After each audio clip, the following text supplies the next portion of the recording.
Hello friends, good morning. এখন বাজে ঠিক ভোর 5:45 আর আজ হলো রবিবার। আমি আমার ব্লগটা এখান থেকে শুরু করছি, দেখতে থাকো। তো দেখো, ভোরবেলা উঠে আমি বাসি কাজগুলো সেরে নিচ্ছি। আর ওই ঘরে দেখেছো আমার মা বাবা না ভোরবেলায় উঠে পড়েছে। উঠে শীত করছিল বলে ফ্রেশ হয়ে আবার লেপের মধ্যে বসে আছে মশারি টশারি তুলে।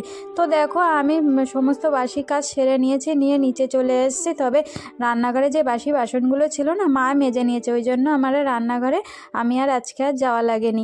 তো দেখো, নিচের উঠানটাকে ধুয়ে নিয়েছি, নিয়ে স্নান করে নিয়েছি, মন্দিরে যাব বলে রেডি হয়ে ছাদে চলে এসেছি।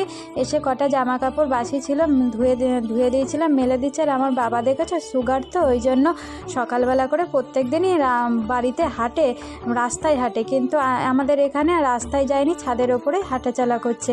তো দেখো, আমার মা দেখো বড়ি দিচ্ছে একা একা বসে বসে। তো তারপরে দেখো, সকাল এখন 8:30 মতন বাজে। আমি মন্দির থেকে চলে এসেছি, এসে এই ঘরের বাসি বিছানাটা তুলে নিচ্ছে। আর ওই যে দেখেছো, কালকে না আজকে ভোর 3:30টার সময় তোমাদের দাদা মেয়েকে বোর্ডিং থেকে নিয়ে এসছে। আর যেহেতু ভোরবেলা এসছে তোমাদের দাদা, ওই জন্য একটু দেরিতেই উঠেছে, ভোরবেলা ঘুমিয়েছে তো। আর ওদিকে মেয়েও ঘুমিয়ে পড়েছিল, মেয়েও দেখো বাবার সাথে সাথে উঠে পড়েছে। ওই জন্য দেখো এই ঘরের বিছানাটা তুলে নিচ্ছি। মেয়ে যেহেতু আর ঘুমিয়ে নেই, ওই জন্য শুয়ে নেই, ওই জন্য এই ঘরের বিছানাটা তুলে নিলাম। তো তারপরে দেখো,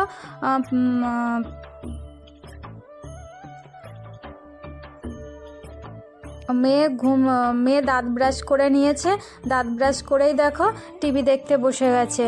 আর এদিকে মায়ের রান্না কমপ্লিট হয়ে গেছিলো, কালকের একটু ভাত ছিল গরম করে নিয়েছে, উচ্ছে ভাজা করেছে, বেগুন ভাজা করেছে, ভাতও আলাদা করে রান্না করেছে, লাউয়ের খোলা ভাজা, শুশনি শাক ভাজা, কালকের বেগুন আলু বড়ির তরকারি ছিল, আর লাউ ডাল করেছে মুগের ডাল দিয়ে।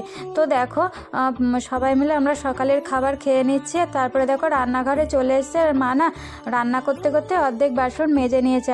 আমরা যেগুলো খেয়েছি সেইগুলোই আমি ওই জন্য মেজেছি। মা বলছিল মাজতে আসবে, কিন্তু আমি আর মাকে আর মাজতে দিলাম না, আমি মেজে নিলাম, মেজে নিয়ে রান্নাঘরটাকে ক্লিন করে নিলাম।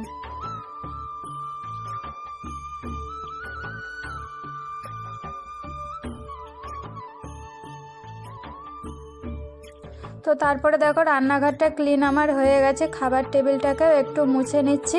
তারপরে নেক্সট রুমে চলে এসেছি। মা তো সকালবেলায় বিছানাটা গুছিয়ে নিয়েছিল, তবুও একটুখানি বিছানাটাকে ঠিকঠাক করে নিলাম। আর এই যে ট্রলি ব্যাগটা দেখছো, এটা হচ্ছে আমার মেয়ে বোর্ডিংয়ে থেকে নিয়ে এসছে জামা কাপড় ভরে। আবার যখন বোর্ডিংয়ে চলে যাবে, এই জামা কাপড়গুলো কেচে ট্রলি ব্যাগের মধ্যে রেখে দেবো, সেগুলো আবার নিয়ে চলে যাবে। তো তারপরে দেখো এই ঘরের বিছানাটাকেও ঠিকঠাক করে নিচ্ছি, আলনাটাকেও অগোছালো হয়েছিল, আলনাটাকেও ঠিকঠাক করে নিলাম। তো তারপরে দেখো, মেয়ের সেন্টার টেবিলটাকে সোফাটাকে মানে অগোছালো করে রেখে দিয়েছিল, ওই জন্য একটু গুছিয়ে নিলাম। তারপরে আজকে রাত্রে মটরশুঁটির ঘুগনি হবে আর মেথি পরোটা হবে। ওই জন্য দেখো বাবা মা আর মেয়ে দেখো তিনজনে মটরশুঁটি ছাড়াতে বসে গেছে। তারপরে দুপুর এখন 1টা মতন বাজে, তোমাদের দাদা কাজ থেকে চলে এসে বলছে ভাত খাওয়ার আগেই বাজার নিয়ে আসবে কটা। ওই জন্য দেখো মেয়েকে নিয়ে যাচ্ছে বাজার করতে। তো তারপরে দেখো বাজার করে চলে এসছে। মেয়ে দেখো ব্যাগ নিয়ে আসছে, বাজারের ব্যাগ।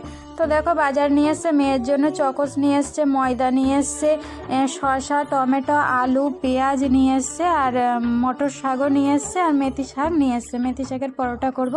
আর 4 প্যাকেট মাশরুম নিয়ে এসছে, মেয়ে না মাশরুমটা খুব ভালো খায়। তারপরে দেখো দুপুরের খাওয়া দাওয়া আমাদের কমপ্লিট হয়ে গেছে, বিকালের কাজগুলো সেরে নিচ্ছি, প্রত্যেকদিন যে কাজগুলো করে থাকি। তবে গাছে জল দেওয়াটা বাবাই করে দেয়, সকাল দুপুরে বাবাই গাছে জল দিয়ে দেয়। তারপরে দেখো মেয়ে আর বাবা মিলে দুজনে মিলে ঘরে টিভি দেখছে বিকালবেলা। তারপরে সন্ধ্যা এখন 7টা মতন বাজে, তিনজনের জন্য কফি বানিয়ে দিয়েছি, আর মেয়ের জন্য চকোস আর দুধ দিয়ে দিয়েছি। আমি আর কফি খাবো না। আর রাত্রের রান্না দেখো আমার কমপ্লিট হয়ে গেছে, কড়াইশুঁটির ঘুগনি আর মেথি পরোটা। তো আমার এই ব্লগটা এই পর্যন্ত, যদি ভালো লেগে থাকে লাইক কমেন্ট শেয়ার করবে। টাটা।